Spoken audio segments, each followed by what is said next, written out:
BTV news కి స్వాగతం. ముందుగా ముఖ్యాంశాలు. స్వాతంత్ర దినోత్సవాన్ని పురస్కరించుకుని హర్ ఘర్ తిరంగాని గుర్తుండిపోయే ఈవెంట్ గా మార్చుకుందామంటూ దేశ ప్రజలకి ప్రధాని మోదీ పిలుపు.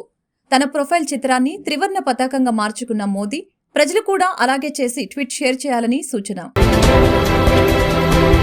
నగరంలోని తుమ్మలపల్లిలో నిర్వహించిన ఆదివాసీ వేడుకల్లో పాల్గొన్న సీఎం చంద్రబాబు.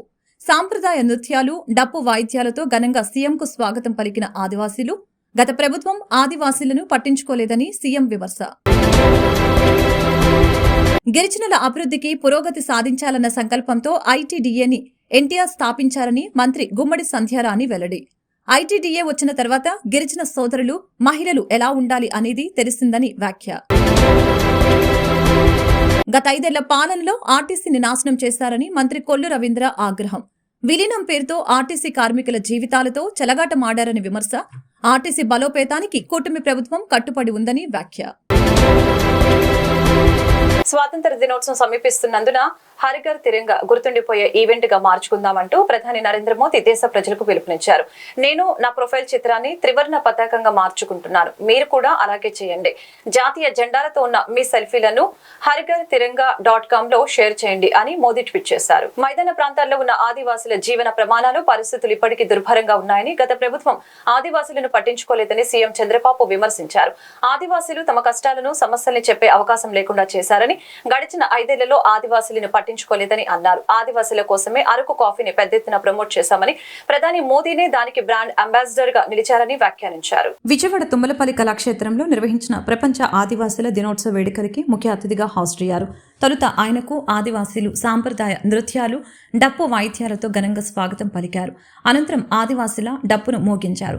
వారితో కలిసి నృత్యం చేశారు. అక్కడ ఏర్పాటు చేసిన స్టాళ్లలో గిరిజన ఉత్పత్తుల్ని పరిశీలించారు. ఈ సందర్భంగా సీఎం మాట్లాడుతూ ఆదివాసీలు తమ కష్టాలను, సమస్యల్ని చెప్పే అవకాశం లేకుండా చేశారని, గడిచిన 5 ఏళ్లలో ఆదివాసీలను పట్టించుకోలేదని తెలిపారు. ఆదివాసీల కోసమే అరకు కాఫీని పెద్ద ఎత్తున ప్రమోట్ చేశామని, ప్రధాని మోదీనే దానికి బ్రాండ్ అంబాసిడర్ గా నిలిచారని తెలిపారు. ప్యారిస్ లో కూడా మన అరకు కాఫీ అమ్ముడవుతుందని గర్వంగా చెప్పారు సీఎం. గిరిజనులు ఆర్గానిక్ ఉత్పత్తుల్ని పండిస్తారని, మెడిసినల్ వాల్యూ ఉండే ఉత్పత్తుల్ని అడవుల్లోనే దొరుకుతాయని తెలిపారు. మనకు నాణ్యమైన తేనె కూడా అడవుల్లోనే దొరుకుతుందని పేర్కొన్నారు. రాష్ట్రంలో 6 లక్షల ఆదివాసీ కుటుంబాలు ఉన్నాయని, మారుమూల ప్రాంతాల్లో ఉన్న గిరిజనులకి న్యాయం చేయటమే తమ లక్ష్యమని తెలిపారు. గిరిజనులు రాష్ట్రపతి ద్రౌపది ముర్మును ఆదర్శంగా తీసుకుని ఎదగాలని సూచించారు. దేశంలో తలసరి ఆదాయం 1,70,000 రూపాయలు ఉందని, ఆంధ్రప్రదేశ్లో తలసరి ఆదాయం 2,20,000 రూపాయలు ఉందని, తెలంగాణలో తలసరి ఆదాయం 3,20,000 రూపాయలు ఉందని తెలిపారు. అక్కడ గతంలో తాము చేసిన అభివృద్ధితో ఇప్పుడు తలసరి ఆదాయం పెరిగిందని చెప్పుకొచ్చారు. 2018లో రాష్ట్రంలో ప్రతి సంవత్సరం ఆదివాసీ దినోత్సవాన్ని జరుపుకోవాలనుకున్నాం, జరిపాం. కానీ ఇటీవల కాలంలో ఇది కూడా జరపకుండా నిలిపేశారు. మళ్ళీ ఈ సాంప్రదాయానికి శ్రీకారం చుట్టిన పార్టీ ఎన్డీఏ, తెలుగుదేశం పార్టీ అని చెప్పి కూడా నేను మీకు తెలియజేస్తున్నా. ఈరోజు మన దేశానికే రాష్ట్రపతి ద్రౌపది ముర్ము గారు ఉండడం మనందరికీ గర్వకారణం. ఆవిడ్ని మీరందరూ ఒక స్ఫూర్తిగా తీసుకోవాల్సిన అవసరం ఉంది. ఒక మామూలు మహిళ, ఒక స్కూల్లో టీచర్గా పనిచేస్తూ అంచెలంచెలుగా ఎదిగి ఈరోజు దేశానికి అధ్యక్షురాలు కాగలిగిందంటే అది గిరిజనులకు ఉండే, ఆదివాసులకు ఉండే ప్రతిభ. ఆ స్ఫూర్తిని ఆదివాసులందరూ తీసుకుని మీరు కూడా ముందుకు సాగాల్సిందిగా మిమ్మల్ని అందరినీ కోరుతున్నా. ఆదివాసులు అనగానే శౌర్యం, సహజ ప్రతిభ, నైపుణ్యం కలిగిన వ్యక్తులు, ప్రకృతిని ఆరాధించేవాళ్ళు. ఇప్పుడే ఏకలవ్యుడు, ఇక్కడే ఫోటోలు కూడా తీసుకున్నా. ఏకలవ్యుడు నిషిద ట్రైబ్, ఎవరన్నా జీపీటీకి వెళ్తే అది చెప్తుంది ఏ ట్రైబ్ అని కూడా. ఒక గిరిజన కుటుంబంలో పుట్టి టీచరు లేకపోయినా కాదు అని నిరాకరించిన, ఫోకస్ పెట్టాడు, విద్యను అభ్యసించాడు. ఎప్పటికీ ఒక ఆదర్శంగా నిలిచే వ్యక్తి ఏకలవ్యుడని చెప్పి కూడా నేను మీకు తెలియజేస్తున్నా. అలాంటి వాడు గిరిజనులో పుట్టడం గిరిజన స్ఫూర్తికి ఇదొక నిదర్శనం. ఇదే కాకుండా ఆదివాసులందరూ వ్యవసాయం, అటవీ ఉత్పత్తులు, హస్తకళలు, జానపద సంగీతం, నృత్యం చేయడం, సాంప్రదాయ ఆహారాలు అంటే మళ్ళీ ప్రపంచం మొత్తం ఈ యొక్క ఆర్గానిక్ ఆహారానికి శ్రీకారం. గిరిజనుల అభివృద్ధికి పురోగతి సాధించాలన్న సంకల్పంతో ఐటీడీఏని ఎన్టీఆర్ స్థాపించారని మంత్రి గుమ్మడి సంధ్యారాణి తెలిపారు. విజయవాడ తుమ్మలపల్లి కళాక్షేత్రంలో ప్రపంచ ఆదివాసీ దినోత్సవ వేడుకల్లో మంత్రి పాల్గొని ప్రసంగించారు. ఐటీడీఏ వచ్చిన తర్వాత గిరిజన సోదరులు, మహిళలు ఎలా ఉండాలి అనేది తెలిసిందని తెలిపారు. సజ్జలు, జొన్నలు, రాగులు లాంటి చిరుధాన్యాలు మాత్రమే భోజనం చేసే గిరిజనులకి ₹2 కిలో బియ్యం ఇచ్చి వరి భోజనం పరిచయం చేసింది నందమూరి తారక రామారావుని గుర్తు చేశారు. గడిచిన 5 ఏళ్లలో అన్ని వ్యవస్థల్ని జగన్మోహన్ రెడ్డి నిర్వీర్యం చేశారని మండిపడ్డారు. భాగం పంచుకోవడానికి విచ్చేసినటువంటి గౌరవ మాన్యశ్రీ ముఖ్యమంత్రి వర్యులు చంద్రబాబు నాయుడు గారికి నా పాదాభివందనం గిరిజన మిత్రుల తరపున తెలియజేసుకుంటున్నాను. అలాగే ఇక్కడ కూర్చున్నటువంటి పెద్దలందరికీ, స్థానిక శాసనసభ్యులు అన్న ఉమా గారికి, అలాగే ఇక్కడికి విచ్చేసినటువంటి మిగిలిన శాసనసభ్యులకు, శాసన మండలి సభ్యులకు, ముందు కూర్చున్నటువంటి నా గిరిజన సోదరి సోదరిమణులకు, పాత్రికేయ మిత్రులకు అందరికీ నా హృదయపూర్వక నమస్కారాలు తెలియజేసుకుంటున్నాను.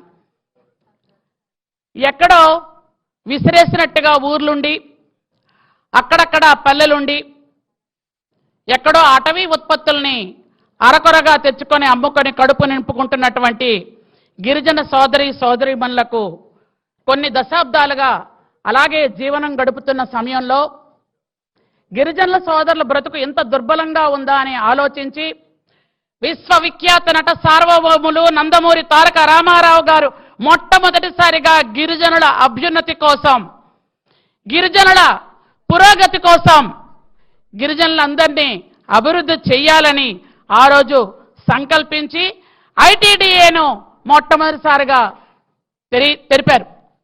ఆ రోజు ఐటీడీఏ వచ్చిన తర్వాత గిరిజన సోదరిమణులందరికీ ఎలా బ్రతకాలి, ఎలా ఉండాలి తెలిసింది. అలాగే గిరిజన గ్రామాలలో స్కూల్స్ ఉండాలని ఆశ్రమ పాఠశాలలు ఆ రోజు ఏర్పాటు చేసి మనందరికీ చదువుకునే విధంగా ఆ రోజు ఏర్పాటు చేశారు. ఆ రోజు వరకు సజ్జలు, జొన్నలు, రాగులు ఇట్లాంటి చిరుధాన్యాలు మాత్రమే భోజనం చేసే మనకి ₹2 కిలో బియ్యం ఇచ్చి వరి బువ్వని పరిచయం చేసింది ఆ రోజు ముఖ్యమంత్రి వర్యులు నందమూరి తారక రామారావు గారని నేను సగర్వంగా చెప్పగలను. అదే బాటలో తర్వాత మన ఆరాధ్య దైవం నందమూరి తారక రామారావు గారు తర్వాత మన ప్రత్యక్ష దైవం ఈరోజు నారా చంద్రబాబు నాయుడు గారు వచ్చిన తరువాత గిరిజన విద్యలో మార్పులు. ఆ రోజు ఆశ్రమ పాఠశాలలుంటే ఈరోజు గురుకులాలు. రాష్ట్ర రవాణా రంగాన్ని అభివృద్ధి బాటలో నడిపించేందుకు కూటమి ప్రభుత్వం చిత్తశుద్ధితో పనిచేస్తుందని మంత్రి కొల్లు రవీంద్ర తెలిపారు. గత 5 ఏళ్ల పాలనలో ఆర్టీసీని నాశనం చేశారని మండిపడ్డారు. విలీనం పేరుతో ఆర్టీసీ కార్మికుల జీవితాలతో చెలగాటమాడారని అన్నారు. ఎన్నికల్లో ఇచ్చిన హామీ మేరకు త్వరలోనే ఆడబిడ్డలకి శుభవార్త చెబుతామని, ఉచిత బస్సు ప్రయాణానికి మార్గదర్శకాలు రూపొందిస్తున్నట్లు తెలిపారు. నూతనంగా కొనుగోలు చేసిన బస్సుల ప్రారంభోత్సవానికి ముఖ్య అతిథిగా మంత్రి కొల్లు రవీంద్ర హాజరయ్యారు. జెండా ఊపి బస్సుల్ని ప్రజలకు అంకితం ఇచ్చారు. ఆర్టీసీ ఆదాయం పెంచడమే లక్ష్యంగా గతంలో కార్గో సేవల్ని చంద్రబాబు ప్రారంభించారని, ప్రస్తుతం కొత్త బస్సులతో ఆర్టీసీకి సరికొత్త హంగులు జోడించినట్లు తెలియజేశారు. విలీనం పేరుతో ఆర్టీసీ కార్మికులు, ఉద్యోగుల జీవితాలతో గత ప్రభుత్వం చెలగాటం ఆడారు. వారి భవిష్యత్తును ప్రశ్నార్థకంగా మార్చారు. కానీ చంద్రబాబు అధికారంలోకి రాగానే ఆర్టీసీ కార్మికుల జీవితాల్లో వెలుగులు నింపేలా చర్యలు తీసుకున్నారు. అదే సమయంలో గత ప్రభుత్వం చేసిన విధ్వంసం నుండి ఆర్టీసీ వ్యవస్థను బయటకు లాగే ప్రయత్నం చేస్తున్నారు. నాడు చంద్రబాబు తీసుకున్న కార్గో సేవల నిర్ణయంతో ఆర్టీసీకి మెరుగైన ఆదాయం సమకూరుతుందని తెలియజేశారు. అందరికీ తెలుసు, గతంలో ఆర్టీసీకి అన్ని విధాలా కూడా సహకరించింది తెలుగుదేశం ప్రభుత్వంలోనే. కార్మికుల పట్ల మరి ఆ రోజు పెద్ద ఎత్తున కార్యక్రమాలు చేయడం, ఆర్టీసీని బలోపేతం చేయడానికి అనేక కార్యక్రమాలు తీసుకున్నాం. కానీ గత 5 సంవత్సరాలు ఆర్టీసీ సోదరులు పడినటువంటి కష్టాన్ని కళ్ళారా మేము చూసాం. విలీనం పేరుతో ఆర్టీసీని ప్రభుత్వంలో విలీనం చేస్తామని చెప్పి నిజంగా చాలా మంది ఎందుకు ఇలా జరిగిందని చెప్పి చాలా బాధలు పడ్డారు. ఇవాళ అవన్నీ కూడా ప్రక్షాళన చేసుకున్న భాగంగా రాష్ట్ర ప్రభుత్వం కూడా ముందుకెళ్తా ఉంది. మనందరికీ తెలుసు గతంలో ఏఎన్ఎల్ సర్వీసెస్ ఉండే 2014 ముందు కేవలం 9 కోట్లే ఉండేది ఆదాయం. కానీ చంద్రబాబు నాయుడు గారు ఇచ్చినటువంటి ఆదేశాల ప్రకారం ఆ రోజున ఆర్టీసీ ఎండీగా ఉన్నటువంటి సాంబశివరావు గారు కూడా దాన్ని ఆచరణలో పెట్టడం వల్ల దాదాపు 280 కోట్ల రూపాయలు కేవలం కార్గో సర్వీసెస్ ద్వారా ఏఎన్ఎల్ పార్సెస్ ద్వారా వచ్చిందంటే అది ఒక దార్శనికుడు ముందు చూపు వల్ల వస్తుందనే దానికి ఇదే ఒక నిదర్శనం. మరి అటువంటి కార్యక్రమాలు రేపు మళ్ళీ ఆర్టీసీని బలోపేతం చేయడంలో తెలుగుదేశం ప్రభుత్వం, జనసేన, భారతీయ జనతా పార్టీ కూటమి సంయుక్తంగా పనిచేస్తామని ఆర్టీసీ కార్మిక సోదరులందరూ కూడా హామీ ఇస్తూ, ముఖ్యంగా మన మచిలీపట్నం నుంచి దాదాపు చాలా సర్వీసెస్ ఉన్నాయి. ఎందుకంటే ఇవాళ ఆటోలు వచ్చాక కొంత ఇబ్బంది అవుతా ఉంది. కానీ ఇవాళ చంద్రబాబు నాయుడు గారు మన ఎన్నికల్లో చెప్పినటువంటి వాగ్దానాల్లో భాగంగా త్వరలోనే ఆడబిడ్డలకి ఉచిత బస్సు ప్రయాణానికి కూడా ఆలోచన చేస్తా ఉన్నారు. ఎందుకంటే రాష్ట్రం ఇప్పుడు అస్తవ్యస్తం చేస్తారు ఈ ప్రభుత్వం. అసలు చాలా దారుణంగా ఉంది. రాష్ట్రంలో వాళ్ళు చేసినటువంటి కార్యక్రమాల వల్ల అప్పులు పాలు చేశారు. ఇవాళ అవన్నీ కూడా ఒక్కొక్కటి చేసుకుంటూ ముందుకు వస్తున్నాం. మరి ఈ మంత్రి లోకేష్ ప్రజా దర్బార్కి ప్రజల విన్నపాలు కొనసాగుతూనే ఉన్నాయి. ఆయా సమస్యల పరిష్కారానికి సంబంధించిన అధికారులకి ఆదేశాలు జారీ చేశారు. ప్రజల సమస్యల్ని పరిష్కరించాలని కృషి చేస్తామని లోకేష్ హామీ ఇచ్చారు. ఆపదలో ఉన్న వారికి అండగా నిలుస్తున్న విద్య, ఐటీ, ఎలక్ట్రానిక్ శాఖల మంత్రి నారా లోకేష్ ప్రజా దర్బారుకు విన్నపాలు కొనసాగుతూనే ఉన్నాయి. ఉండవల్లిలోని నివాసంలో 23వ రోజు ప్రజా దర్బారుకు మంగళగిరితో పాటు రాష్ట్ర వ్యాప్తంగా ప్రజలు పెద్ద ఎత్తున తరలి వచ్చారు. ప్రతి ఒక్కరి విజ్ఞప్తుల్ని స్వీకరించిన మంత్రి అండగా ఉంటామని భరోసా ఇచ్చారు. ఆయా సమస్యల్ని శాఖల వారీగా విభజించి పరిష్కరించాలని సిబ్బందికి ఆదేశాలు జారీ చేశారు. సత్యసాయి జిల్లా ధర్మవరానికి చెందిన సాకే హుల్లాయప్ప మంత్రి నారా లోకేష్ ను కలిశారు. గత వైసీపీ ప్రభుత్వ అండతో ఆర్టీసీ కండక్టర్ గా పనిచేసి ఎంఎస్ రమణప్ప తనపై అక్రమ కేసులు నమోదు చేయించి వేధిస్తున్నారని ఫిర్యాదు చేశారు. అధికారులకు చెప్పినా పట్టించుకోవటం లేదని వాపోయారు. అతడి నుంచి ప్రాణహాని ఉందని విచారణ చేసి తగిన న్యాయం చేయాలని విజ్ఞప్తి చేశారు. ఆయా విన్నపాలను పరిశీలించి తగిన చర్యలు తీసుకుంటామని మంత్రి భరోసా ఇచ్చారు.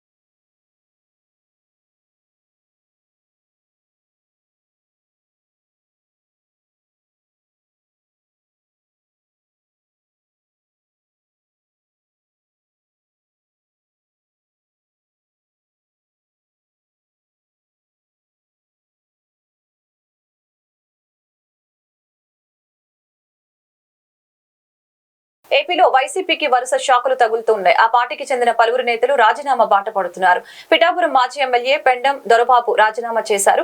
48 గంటల్లో మరొక మాజీ ఎమ్మెల్యే పార్టీకి గుడ్ బై చెప్పారు. ఏలూరు జిల్లాకు చెందిన మాజీ డిప్యూటీ సీఎం ఆళ్ల కాళీ కృష్ణ శ్రీనివాసు ఆలనాని వైసీపీకి రాజీనామా చేశారు. వ్యక్తిగత కారణాలతో రాజీనామా చేస్తున్నట్లు తెలిపారు. ఏలూరు జిల్లా అధ్యక్ష పదవితో పాటు నియోజకవర్గ ఇన్ఛార్జి పదవికి కూడా రాజీనామా చేస్తున్నట్లు ప్రకటించారు. ఈ మేరకు పార్టీ అధినేత వైఎస్ జగన్ కు రాజీనామా లేఖ పంపించారు. ఏపీ సీఎం చంద్రబాబు నాయుడు ప్రపంచ ఆదివాసీ దినోత్సవం వేళ గిరిజనులతో కలిసి సందడి చేశారు. ఆదివాసీ దినోత్సవ కార్యక్రమంలో పాల్గొనేందుకు విజయవాడ తుమ్మలపల్లి కళాక్షేత్రానికి వెళ్లారు. అక్కడ ఆయనకు మంత్రి గుమ్మడి సంధ్యారాణి ఎమ్మెల్యేలు ఘన స్వాగతం పలికారు. అనంతరం గిరిజనులతో కలిసి చంద్రబాబు కొద్దిసేపు తింసా నృత్యం చూసి వారిని ఉత్సాహపరిచారు. గిరిజనుల వద్దకు వెళ్లి వారిని పలకరించారు. ఆ తర్వాత డప్పు కొట్టి గిరిజనులతో మమేకమయ్యారు. వివిధ వేషధారణలతో వచ్చిన వారితో ముచ్చటించారు. గిరిజనులు తయారు చేసిన ఉత్పత్తులతో ఏర్పాటు చేసిన ప్రదర్శనశాలను వెళ్లి వాటిని పరిశీలించారు. అంతకుముందు అరకు కాఫీ ఆయన తాగారు.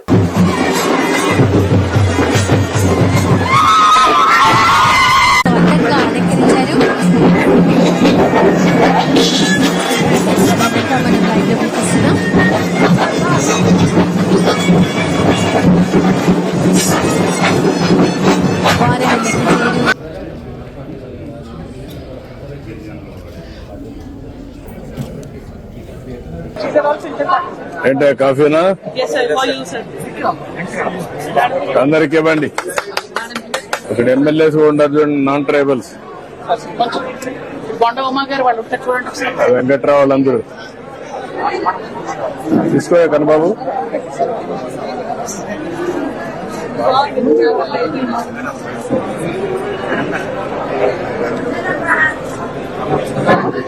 బ్లెండింగ్ ప్రాసెస్ ఎంతవరకు చేయగలుగుతున్నారు? Perfection. Coffee quality is one. Another is ఈ షాపుల్లో బ్లెండింగ్. అది ఎంతవరకు చేయగలుగుతున్నారు? టెస్టింగ్. That is important. రెండే రాయవలసిన కృష్ణ కాఫీ తాగండి. ఇది ఈ రోజు అనౌన్స్ అనుకున్నాం sir, processing plant. If that is there then whole quality will be taken care sir. Product అంతా కూడా పల్పింగ్ వరకు ఐటీడీఎస్ లో ప్రాసెస్ చేసి final processing up to the powdering and packaging మనం జీసీసీ ద్వారా చేసి బ్రాండ్ చేయాలి sir. In case if something more మనమే చేస్తామా? అవుట్ సోర్సింగ్ ఇచ్చి అవుట్ సోర్సింగ్ ఇచ్చారు ప్రాజెక్ట్స్ అన్ని అవుట్ సోర్సింగ్ చేసి క్వాలిటీ అంతా మనం control GCC same points we discussed it sir. Manu will not get into the process will outsource. Our role will be compared to role of supervision only, just from the standpoint of overseeing the quality, but otherwise whole thing will be outsourced. Yeah, quality is important. ఆ quality మీరు ఎంతవరకు చేయగలుగుతారు? Huge potential is there and we'll tie up with some big brands like Tata also sir. ఏమన్నా bulk లో తీసుకోవాలంటే వాళ్ళు కూడా dispose చేస్తారు. సీఎం చంద్రబాబు విజన్ తో ఆదివాసీలకు పూర్వ వైభవం వచ్చిందని సెంట్రల్ ఎమ్మెల్యే బోండా ఉమామేశ్వర తెలిపారు. ఈ మేరకు తుమ్మలపల్లిలో నిర్వహించిన ప్రపంచ ఆదివాసీ దినోత్సవ వేడుకల్లో ఆయన పాల్గొని మాట్లాడారు. గత ప్రభుత్వ హయాంలో గత 5 సంవత్సరాలలో ఒక్కసారి కూడా ఆదివాసీ దినోత్సవ వేడుకలు జరపలేదని అన్నారు. ఆదివాసీలకు జీవో వచ్చిన తర్వాత 2018 నుంచి సీఎం చంద్రబాబు ఆదివాసీ దినోత్సవ వేడుకలు జరపాలని నిర్ణయించారని, ఇప్పుడు అదే బాటలో నిర్వహిస్తున్నామని తెలిపారు. ఆదివాసీలకు అండగా కూటమి ప్రభుత్వం ఎల్లప్పుడూ ఉంటుందని తెలిపారు. ఈరోజు నవ్యాంధ్రప్రదేశ్ నిర్మాత అయినటువంటి ఈ రాష్ట్ర ముఖ్యమంత్రి గౌరవనీయులు నారా చంద్రబాబు నాయుడు గారి అధ్యక్షతన ఈరోజు ఆంధ్రప్రదేశ్లో ఆదివాసీ దినోత్సవం జరుపుకోవటం అనేది ఆదివాసీలకి మరొకసారి పూర్వ వైభోగం వచ్చిందనే దానికి ఇది ఒక నిదర్శనం. ఎందుకంటే గత 5 సంవత్సరాలుగా ఆదివాసీ దినోత్సవం జరపలేదు.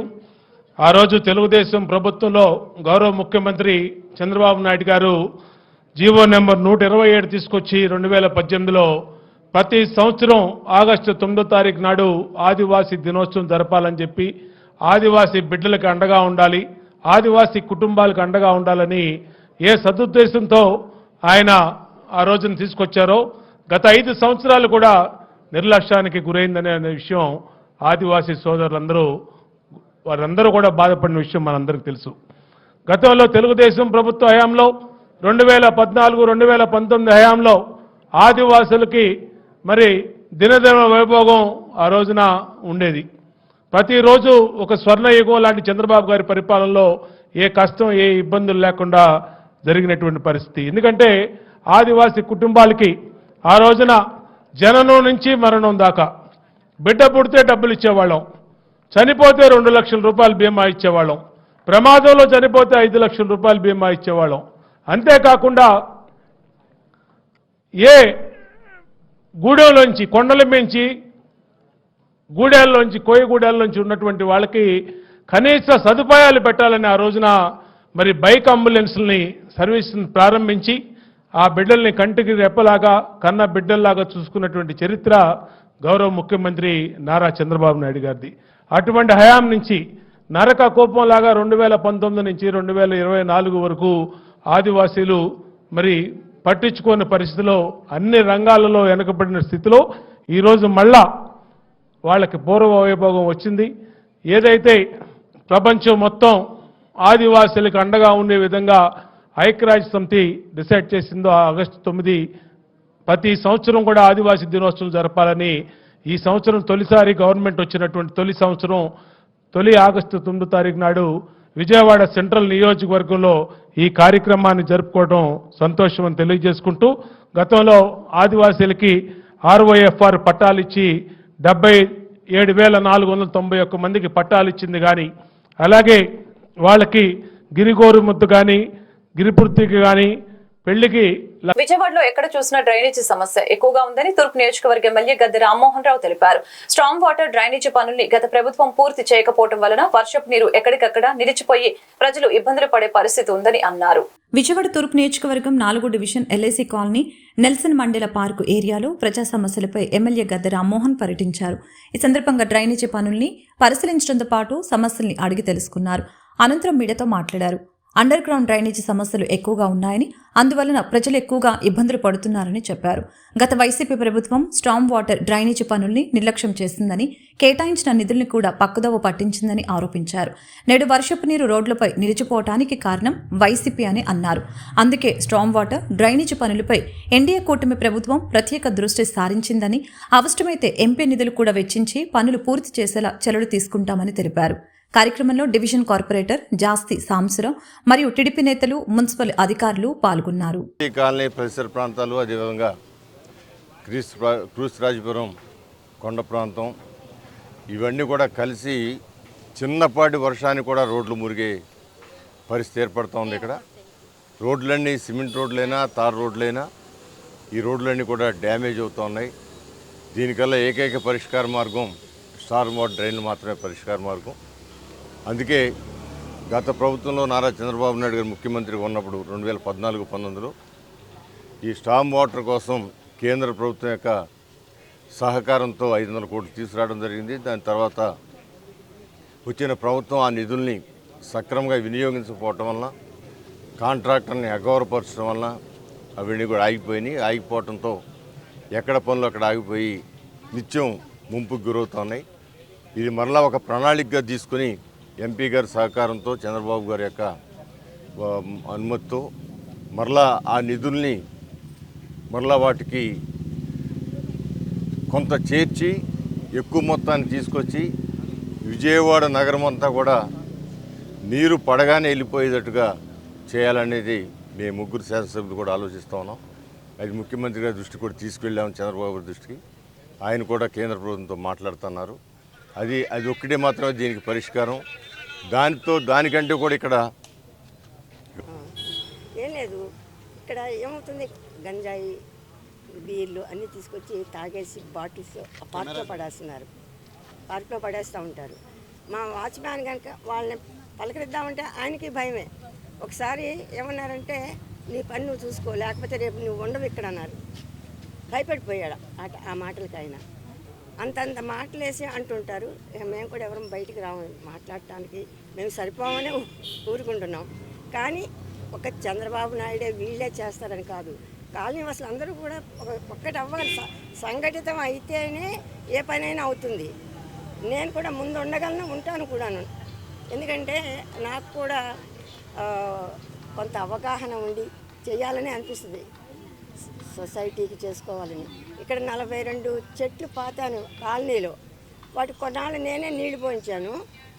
దానికి ట్రీ గార్డ్స్ కూడా సిమెంట్ చేసి పెడితే, మీరే వేశారు కాబట్టి మీరే పెట్టండి, ఈ చెట్లు ఇక్కడ వద్దు, మేము చూడమని చెప్పి అన్నారు. కొన్ని చచ్చిపోయినాయి అనుకోండి.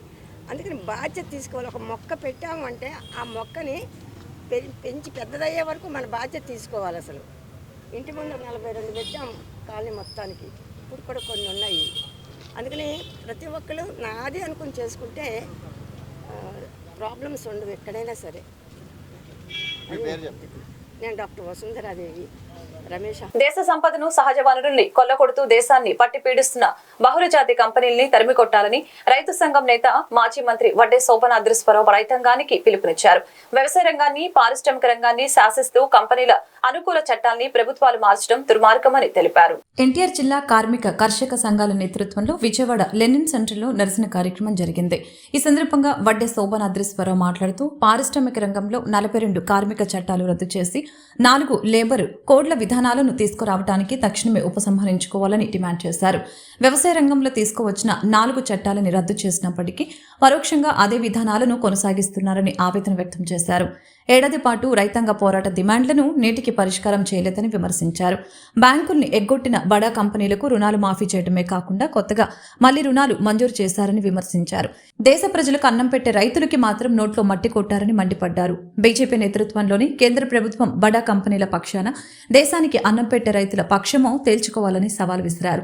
ఈ కార్యక్రమంలో రైతు సంఘాల రాష్ట్ర నాయకులు Y Keshavarao, G Eswaraiah, M Suryanarayana, Simhadri, Jhansi, D Harinath, Chunduri Rangarao, Maridu Prasad Babu తదితరులు పాల్గొన్నారు. కానీ మాకెవరికి రైతాంగానికి ₹1 మాఫీ చేయకపోయినా పెద్ద పెద్ద కార్పొరేట్లకి, పెద్ద పెద్ద పారిశ్రామికవేత్తలకి 14,56,56,000 కోట్ల మాఫీ చేశాడు.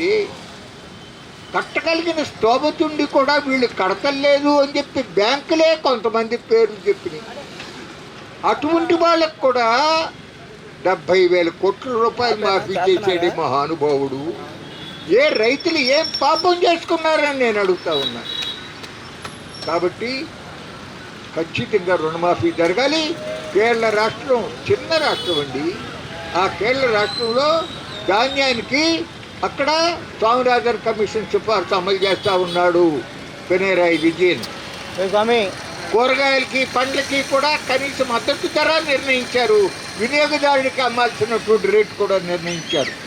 ఆ రకంగా ఇటు రైతులకి, అటు కొనుక్కునే వాళ్ళకి కూడా న్యాయం జరుగుతూ ఉంది. అట్లాగే పంటల బీమా పథకానికి రైతు నుంచి ఏమాత్రం కూడా ప్రీమియం కట్టాల్సిన అవసరం లేకుండానే పశ్చిమ బెంగాల్ ప్రభుత్వం ఇస్తూ ఉంది. జార్ఖండ్ ప్రభుత్వం అమలు చేస్తూ ఉంటే మోడీ ప్రభుత్వంలో పెట్టిన ప్రధానమంత్రి ఫసల్ బీమా. క్విట్ ఇండియా డే పురస్కరించుకొని ఆగస్టు 15 వరకు మొక్కలు నాటే కార్యక్రమాన్ని ఉద్యమంలో చేపడతామని యువజన కాంగ్రెస్ రాష్ట్ర అధ్యక్షులు లక్కరాజు రామారావు తెలిపారు. పర్యావరణ పరిరక్షణకి ప్రతి ఒక్కరూ కట్టుబడి ఉండాలని అన్నారు. వాయనాడ్ బాధితులకి అండగా ఉండేందుకు కలిసికట్టుగా ముందుకు రావాలని ఆయన పిలుపునిచ్చారు. ఆంధ్రరత్న భవన్లో భారత జాతీయ యువజన కాంగ్రెస్ 64వ ఆవిర్భావ దినోత్సవ వేడుకలు, క్విట్ ఇండియా డే వేడుకలు ఘనంగా జరిగాయి. ఈ సందర్భంగా ఆ పార్టీ నాయకులు మస్తాన్ వలీ జాతీయ జెండాను ఆవిష్కరించారు. అనంతరం కేకును కట్ చేసి పార్టీ శ్రేణులకి తినిపించారు. అనంతరం క్విట్ ఇండియా డేను పురస్కరించుకొని కార్యాలయ ప్రాంగణంలో మొక్కలు నాటారు. ఈ సందర్భంగా యువజన కాంగ్రెస్ రాష్ట్ర అధ్యక్షులు లక్కరాజు రామారావు మాట్లాడారు. ఆగస్టు 15 వరకు ఉద్యమ రూపంలో మొక్కలు నాటే కార్యక్రమం చేపడుతున్నామని తెలిపారు. దేశంలో, రాష్ట్రంలో పర్యావరణానికి సంబంధించి ఇబ్బందులు ఏర్పడ్డాయని చెప్పారు. వయనాడ్ ఘటన ఇందుకు ఉదాహరణ అని తెలిపారు. వయనాడ్లో యువజన కాంగ్రెస్ నాయకులు ఎంతో సేవ చేశారని అన్నారు. వయనాడ్ ప్రకృతి విపత్తు నివారణకు బాధితుల్ని ఆదుకునేందుకు అందరూ ముందుకు రావాలని ఆయన పిలుపునిచ్చారు.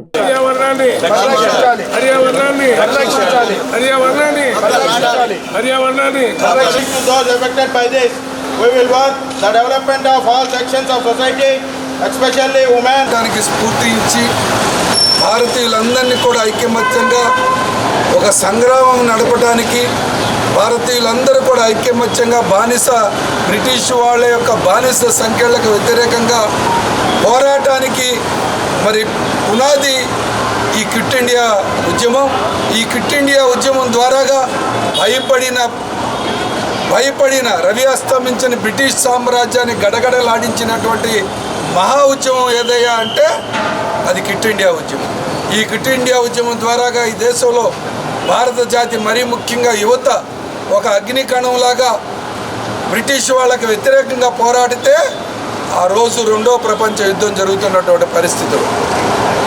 కరుడు కట్టిన భారతీయుల్ని బానిసలుగా చూస్తున్నటువంటి బ్రిటిష్ వాళ్ళు 10,000 మందిని ఆ రోజు జైల్లో పెట్టినటువంటి చరిత్ర. అయినా కూడా భయపడకుండా కాంగ్రెస్ పార్టీ నాయకత్వంలో బాంబేలో సిడబ్ల్యూసీలో తీసుకున్నటువంటి నిర్ణయం do or die, quit India అనేటటువంటి ఆలోచనతో జరిగినటువంటి ఈ ఉద్యమం భారతీయులందరినీ కూడా ఒక ఐక్యమత్యంగా స్వతంత్రం రావడానికి సంకల్పానికి మరి పురిగొల్పని చెప్పి ఈ సందర్భంగా తెలియజేస్తూ do or die, quit India అనేటటువంటి బ్రిటిష్ వాళ్ళని హెచ్చరించినటువంటి పార్టీ. ఇవాళ మీరు చూస్తే అదే పోసలో నరేంద్ర మోడీ గారి ప్రభుత్వం కూడా భారతీయులను విభజించి పాలించే ప్రయత్నం చేస్తూ ఉన్నారు. కులాల పేరు మీద, మతాల పేరు మీద, భాష పేరు మీద, రంగు పేరు మీద, చివరికి ఆర్థిక పరమైనటువంటి అంశాల మీద కూడా పేద భారతదేశం, ధనిక భారతదేశంగా ఈ భారతదేశాన్ని చీల్చే. రామారావు, రాష్ట్ర యువజన కాంగ్రెస్ అధ్యక్షుని. ఈరోజు ఆల్ ఇండియా యూత్ కాంగ్రెస్ 64వ ఆవిర్భావ దినోత్సవం సందర్భంగా విజయవాడలో ఫ్లాగ్ హోస్టింగ్ చేసి అలాగే మొక్కలు నాటే కార్యక్రమం చేయడం జరిగింది. ఏదైతే మా నాయకులు రాహుల్ గాంధీ గారు, అలాగే ఆల్ ఇండియా యూత్ కాంగ్రెస్ అధ్యక్షులు బివి శ్రీనివాస్ గారి ఆదేశాల మేరకు ఈరోజు క్విట్ ఇండియా డే, అలాగే ఆవిర్భావ దినోత్సవం, యూత్ కాంగ్రెస్ ఆవిర్భావ దినోత్సవం నుంచి అలాగే ఆగస్టు 15వ తారీఖు వరకు మేము దేశమంతటా ఒక ఉద్యమాన్ని, అంటే ఒక ఉద్యమ రూపంలోని మేము మొక్కలు నాటే కార్యక్రమం చేపడుతున్నాం. అందులో భాగంగానే ఈరోజు మొదలు పెట్టడం జరిగింది. ఆగస్టు 15వ తారీఖున ఈ యొక్క కార్యక్రమాన్ని మేము ఎండ్ చేయడం జరుగుతుంది. సుమారు దాదాపు ఈ రాష్ట్రంలో కానివ్వండి, దేశంలో కానివ్వండి పర్యావరణం వల్ల ఇబ్బందులు పడుతున్నాయి. మనం చూసుకున్నట్టయితే వాయనాడు వరద బాధితులు వీళ్ళందరినీ కూడా యువజన కాంగ్రెస్, దేశంలోనే అత్యధికంగా యువత కలిగినటువంటి ఆర్గనైజేషన్ ఏదైనా ఉంటే అది యువజన కాంగ్రెస్. ఈ యువజన కాంగ్రెస్ ద్వారా మేము కరోనా టైంలో చాలామందికి హెల్ప్ చేశాము. అలాగే రేపు మొన్న జరిగినటువంటి ఆ వాయనాడు వరద బాధితులకు కూడా సహాయ సహకారాలు అందిస్తున్నాం. మీ అందరినీ కోరుతున్నాం, వాయనాడులో జరిగినటువంటి ఈ ఉద్రిక్తతని మనందరం కూడా కలిపి ఆదుకోవాలని చెప్పేసి మీ యువజన కాంగ్రెస్ తరపు నుంచి తెలియజేస్తాం. వార్తలు ముగించే ముందు ముఖ్యాంశాలు మరొకసారి. స్వాతంత్ర దినోత్సవాన్ని పురస్కరించుకొని హరిఘర్ తిరంగాని గుర్తుండిపోయే ఈవెంట్గా మార్చుకుందామంటూ దేశ ప్రజలకి ప్రధాని మోదీ పిలుపు. తన ప్రొఫైల్ చిత్రాన్ని త్రివర్ణ పతాకంగా మార్చుకున్న మోదీ ప్రజలు కూడా అలాగే చేసి ట్వీట్ షేర్ చేయాలని సూచన. నగరంలోని తుమ్మలపల్లిలో నిర్వహించిన ఆదివాసీ వేడుకల్లో పాల్గొన్న సీఎం చంద్రబాబు. సాంప్రదాయ నృత్యాలు, డప్పు వాయిద్యాలతో ఘనంగా సీఎంకు స్వాగతం పలికిన ఆదివాసీలు. గత ప్రభుత్వం ఆదివాసీలను పట్టించుకోలేదని సీఎం విమర్శ. గిరిజనుల అభివృద్ధికి పురోగతి సాధించాలన్న సంకల్పంతో ఐటీడీఏని ఎన్టీఆర్ స్థాపించారని మంత్రి గుమ్మడి సంధ్యారాణి వెల్లడి. ఐటీడీఏ వచ్చిన తర్వాత గిరిజన సోదరులు, మహిళలు ఎలా ఉండాలి అనేది తెలిసిందని వ్యాఖ్య. గత 5 ఏళ్ల పాలనలో ఆర్టీసీని నాశనం చేశారని మంత్రి కొల్లు రవీంద్ర ఆగ్రహం. విలీనం పేరుతో ఆర్టీసీ కార్మికుల జీవితాలతో చెలగాటమాడారని విమర్శ. ఆర్టీసీ బలోపేతానికి కూటమి ప్రభుత్వం కట్టుబడి ఉందని వ్యాఖ్య. ఈ వార్తలు ఇంతటితో సమాప్తం. మరొక బులెటిన్లో మళ్ళీ కలుద్దాం. నమస్కారం.